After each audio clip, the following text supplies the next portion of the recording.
The human voice. It's the instrument we all play. It's the most powerful sound in the world, probably. It's the only one that can start a war or say, I love you. And yet many people have the experience that when they speak, people don't listen to them. Why is that? How can we speak powerfully to make change in the world? What I'd like to suggest, there are a number of habits that we need to move away from. I've assembled for your pleasure here 7 deadly sins of speaking. I'm not pretending this is an exhaustive list, but these 7, I think, are pretty large. Habits that we can all fall into. First, gossip. Speaking ill of somebody who's not present. Not a nice habit, and we know perfectly well the person gossiping 5 minutes later will be gossiping about us. Second, judging. We know people who are like this in conversation, and it's very hard to listen to somebody if you know that you're being judged and found wanting at the same time. Third, negativity.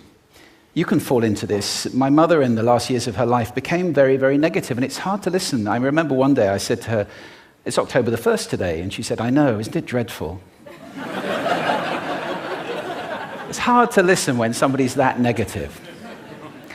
And another form of negativity, complaining. Well, this is the national art of the UK.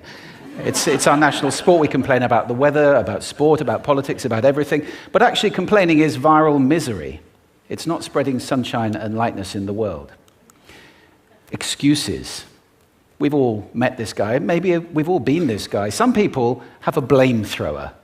They just pass it on to everybody else and don't take responsibility for their actions. And again, hard to listen to somebody who's being like that.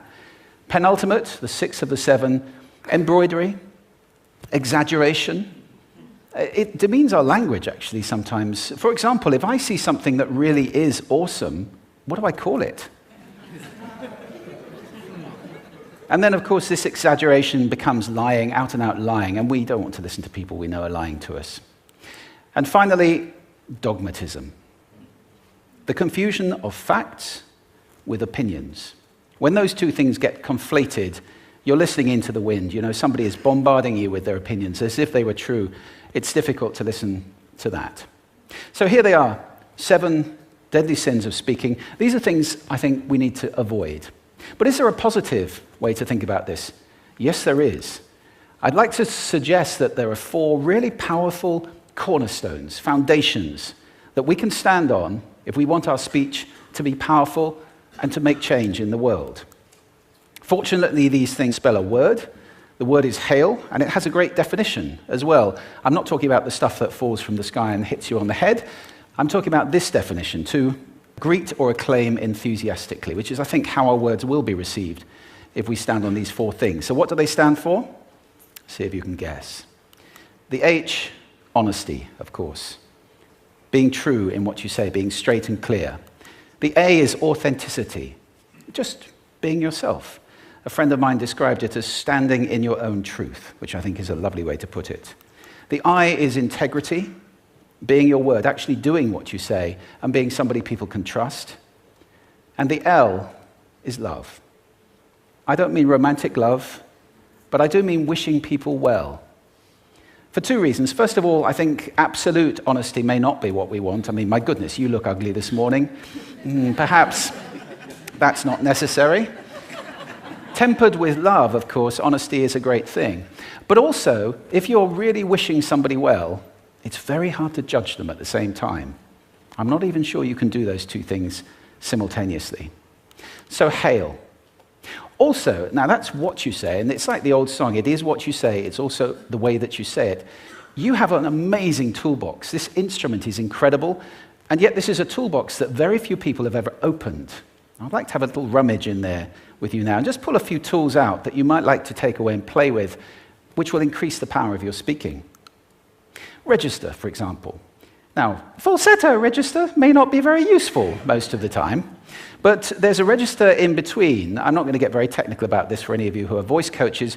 You can locate your voice, however. So if I talk up here in my nose, you can hear the difference. If I go down here in my throat, which is where most of us speak from most of the time, but if you want weight, you need to go down here to the chest.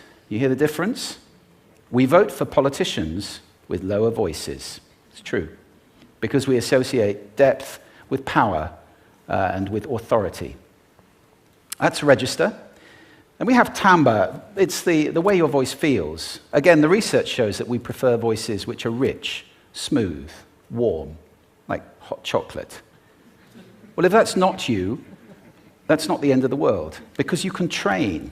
Go get a voice coach. And there are amazing things you can do with breathing, with posture, and with exercises to improve the timbre of your voice. Then prosody. I love prosody. This is the sing-song, the meta-language that we use in order to impart meaning. It's route one for meaning in conversation. People who speak all on one note are really quite hard to listen to if they don't have any prosody at all. That's where the word monotonic comes from, or monotonous, monotone. Also, we have repetitive prosody now coming in, where every sentence ends as if it were a question, when it's actually not a question, it's a statement. And if you repeat that one over and over, it's actually restricting your ability to communicate through prosody, which I think is a shame. So let's try and break that habit. Pace. I can get very, very excited by saying something really, really quickly, or I can slow right down to emphasize.